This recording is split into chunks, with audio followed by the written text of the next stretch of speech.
হাসরের ময়দানে আল্লাহ তাআলা 3 শ্রেণীর পাপীদের জান্নাতি বলে ঘোষণা দিবেন।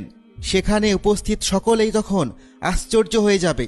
তারা ভাববে, এ কি হলো?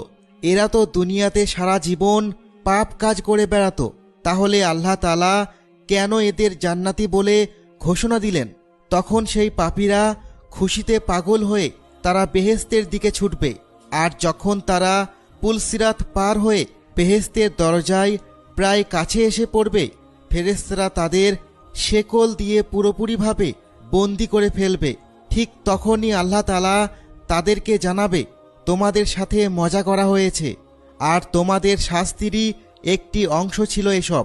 এরপর রাসূল সাল্লাল্লাহু আলাইহি ওয়াসাল্লাম আলী রাদিয়াল্লাহু তাআলা আনহুকে জিজ্ঞাসা করলেন, তুমি কি জানতে চাও আল্লাহ পাক কেন এদের সাথে উপহাস করেছিলেন? কারণ 3 ধরনের গুনাহ